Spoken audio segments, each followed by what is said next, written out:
ವೀರಶೈವ ನ್ಯೂಸ್ಗೆ ಸ್ವಾಗತ. ಇದು ವೀರಶೈವ ಲಿಂಗಾಯತರ ಧ್ವನಿ.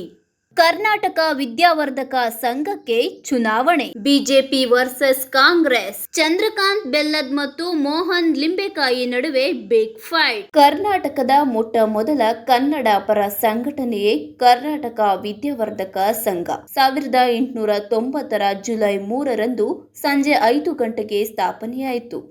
RH ದೇಶಪಾಂಡೆರವರ ಸ್ನೇಹಿತರ ಬಳಗ ಸಂಘವನ್ನು ಅಸ್ತಿತ್ವಕ್ಕೆ ತಂದರು.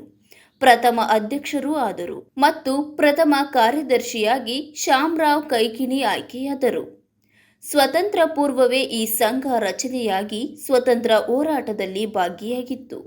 ಇದರ ಉದ್ದೇಶವೇನೆಂದರೆ ಕರ್ನಾಟಕದ ಏಕೀಕರಣವಾಗಬೇಕು.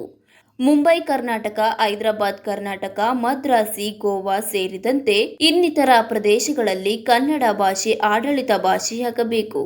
ಕನ್ನಡ ಭಾಷೆ ಮೇಲೆ ನಡೆಯುತ್ತಿದ್ದ ದೌರ್ಜನ್ಯದ ವಿರುದ್ಧ ಈ ಸಂಘಟನೆ ಜನ್ಮ ತಾಳಿತು. ಈ ಸಂಘದಿಂದ ಸಾಹಿತ್ಯ ಗೋಷ್ಠಿ, ಸಾಂಸ್ಕೃತಿಕ ಕಾರ್ಯಕ್ರಮ, ಸಾಹಿತ್ಯ ಜಿಲ್ಲಾ ಸಮ್ಮೇಳನ, ನಾಟಕ, ಜಾನಪದ ನೃತ್ಯ ಹೀಗೆಯೇ ಎಲ್ಲ ಕಾರ್ಯಕ್ರಮಗಳನ್ನು ಆಯೋಜಿಸುತ್ತಿತ್ತು. ಹೊರನಾಡ ಕನ್ನಡಿಗರ ಗಮನ ಸೆಳೆಯಲು ದೆಹಲಿ, ಗೋವಾ, ಬರೋಡಗಳಲ್ಲಿ ಸಮಾವೇಶ ಆಯೋಜಿಸುತ್ತಿತ್ತು. ಗ್ರಂಥಗಳ ಪ್ರಕಟಣೆ, ಸಾಹಿತಿಗಳ ಪುಸ್ತಕ ಪ್ರಕಟಣೆ ಸೇರಿದಂತೆ 16 ಗುರಿಗಳನ್ನು ಈ ಸಂಘಟನೆ ಹೊಂದಿದೆ. ಉಲಕೋಟೆ BL Rice Kittel, BM Sriramachandra Rao Deshpande, Masti Venkatesh Iyengar ಪ್ರಮುಖರು ಈ ಸಂಘವನ್ನು ಮುನ್ನಡೆಸಿದ್ದಾರೆ. ಕಾಯಕದ ಮಹಾಮನೆಯಾಗಿದ್ದು ಸುಮಾರು 53 ವರ್ಷಗಳ ಕಾಲ ಈ ಸಂಘದ ಅಧ್ಯಕ್ಷರಾಗಿ ಮುನ್ನಡೆಸಿದ್ದರು. ಇವರ ಅವಧಿಯಲ್ಲಿ ನೂರಾರು ಕನ್ನಡದ ಕೆಲಸವಾಗಿತ್ತು.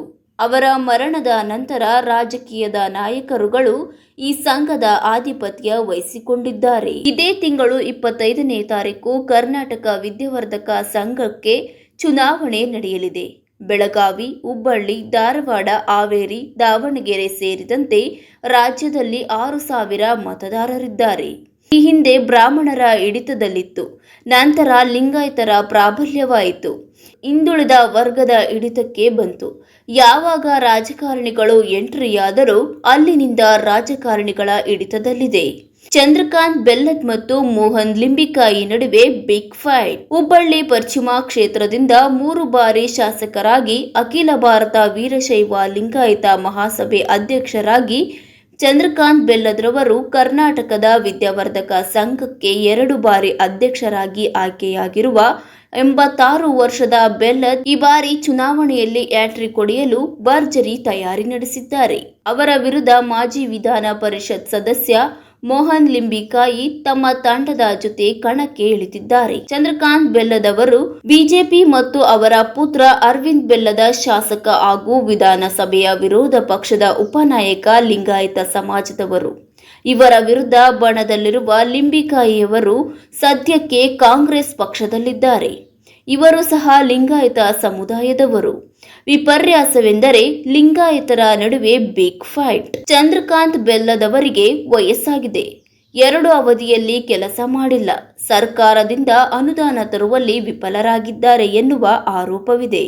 ಇತ್ತ ತಮ್ಮ ಪಕ್ಷ ಅಧಿಕಾರದಲ್ಲಿದೆ ಮತ್ತು ಉಪಾಧ್ಯಕ್ಷ ಸ್ಥಾನಕ್ಕೆ ನಿಂತಿರುವ ಡಾಕ್ಟರ್ ಶರಣಪ್ಪ ಕೊಟ್ಟಗಿ ಮತ್ತು ಕಾರ್ಯದರ್ಶಿಯಾದ ಅಭ್ಯರ್ಥಿ ಪ್ರಕಾಶ್ ಪ್ರಭಾವಿಯಾಗಿದ್ದಾರೆ. ಸರ್ಕಾರದಿಂದ ಅನುದಾನ ತಂದು ಸಂಘವನ್ನ ಮುನ್ನಡೆಸುವುದಾಗಿ ಲಿಂಬೆಕಾಯಿ ಪ್ರಚಾರ ಮಾಡುತ್ತಿದ್ದಾರೆ.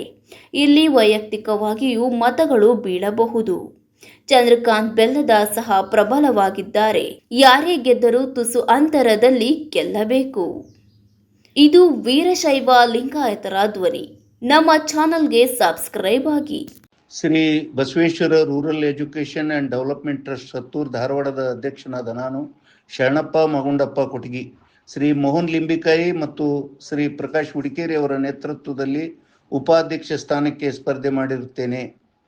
ಕ್ರಮ ಸಂಖ್ಯೆ 2 25/5/2025 ನಡೆಯುವ ಕರ್ನಾಟಕ ವಿದ್ಯಾವರ್ಧಕ ಸಂಘದ ಚುನಾವಣೆಯಲ್ಲಿ ನನಗೂ ಹಾಗೂ ನಮ್ಮ ಬಳಗದ ಎಲ್ಲರಿಗೂ ಮತವನ್ನು ಕೊಟ್ಟು ಪ್ರಚಂಡ ಬಹುಮತದಿಂದ ಆರಿಸಿ ತರಬೇಕಾಗಿ ನಮ್ರ ವಿನಂತಿ.